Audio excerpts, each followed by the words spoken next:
Guys, did you know that the air that comes out of a pot when you're cooking is called an air pot? God, I wish you didn't have to hear that.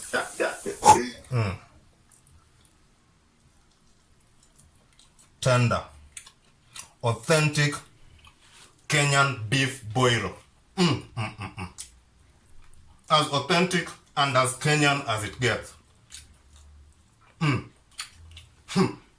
You know, boiro, it's just boil. But you know, Kenyans, we have to make the word our own. It's no longer an English word. It's boiro. It belongs to us now. But this is Zebu. You know, the Zebu African cattle. They are known for their resilience. Very tough, skinny. They don't have a lot of fat. They eat whatever they want. As in, I've seen some Zebu cows walking in dump sites and eating trash. Okay, that sounds like I'm talking about street kids. But it's actually the cows I'm talking about, the Zebu. But their beef, like this beef boiro, it's crazy. Tender. Look at that, it's literally falling off. Look. So, without further ado, let me show you how to make this at home, okay?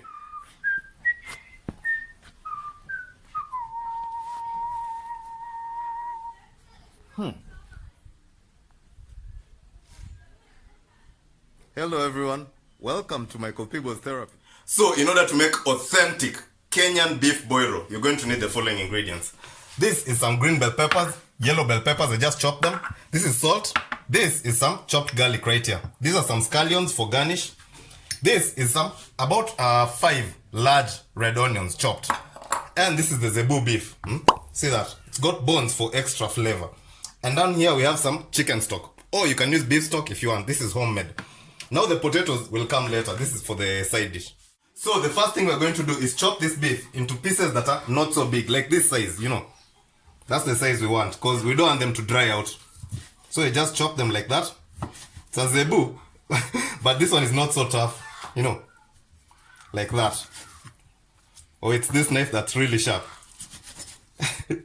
Like these sizes. That's what you want. But if you want, you can chop smaller. I find that the pieces usually dry out. See those pieces? Not too big, not too small. Now, put them in a screaming hot pan. I'm using chili oil, but you can use any oil, really. Let them brown.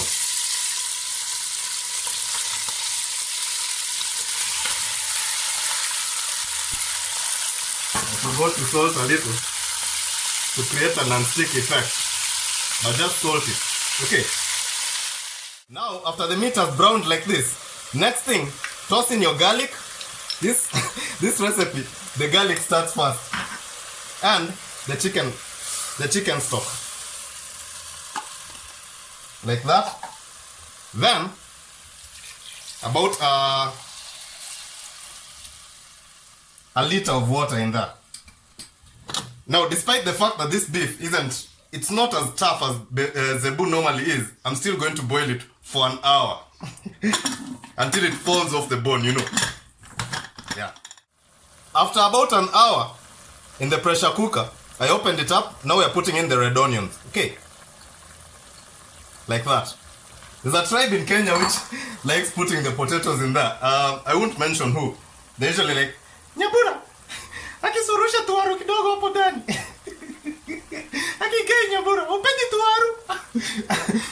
I won't mention who, but you guys know. If you're Kenyan, you know which tribe likes putting potatoes in there. That's kind of like having your wife and your side chick in the same room. It won't go as planned. It will drown out the flavor. So you cover it up. You cover it back up.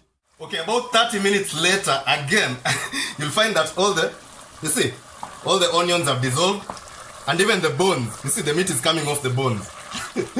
That's tender. Now, throw in your green bell peppers, you know, to infuse also the peppery flavor. Really delicious. And the beauty of this recipe is that it focuses on the natural flavor of the meat. No spices, I don't know what. Nah, the meat itself is good enough. Now, let me start. dropping these. Drop them carefully, by the way. These sliced potatoes into hot oil. See that? Make sure you don't burn yourself. Don't pull this down. And then the green bell peppers will come next. Okay. Now cover this back up.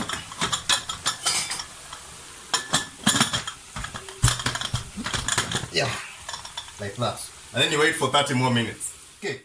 Now once the potatoes have turned nice and golden brown like this, it's time to remove them from the heat and set them aside for them to cool down a little as you wait for the beef to get even more tender. Okay, now they've been cooking for like 2 hours. Now this is the stage you add the sweet yellow bell pepper, you know, for the final like 15 minutes. You see how nice and thick this broth is? Look at that. That flavor, I'm telling you, man. Crazy. Let me test for the salt. And by the way, that's how you test. You put on your hand, and you test it like that. You don't like put, and then you put it in your mouth, and then you put it back in there. It's not good. Okay.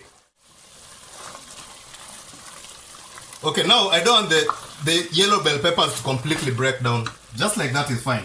Now I'm going to garnish it with some scallions. Like that. Now, gas off. Put some more raw scallions in there. This is ready. See how nice and thick that broth is. Crazy. Now let me take a little bit of these potatoes. Try them out. Some of this pico de gallo. You guys know how to make pico de gallo, right? Yeah. And then some of this beef. Crazy. This beef. Zebu beef. Now let's try this. That sauce, first of all. Nice and beefy. Some pickle.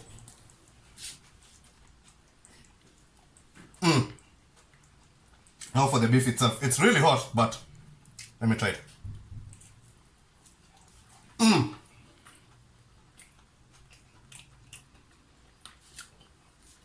You see how tender that was? Let me try a little bit of that sauce again. Guys, you have to go try this. Zebu. Authentic Kenyan beef boiro. Tender is an understatement, I swear. So guys, thank you so much for watching, and I'll see you on the next vlog. Let me continue eating this, man.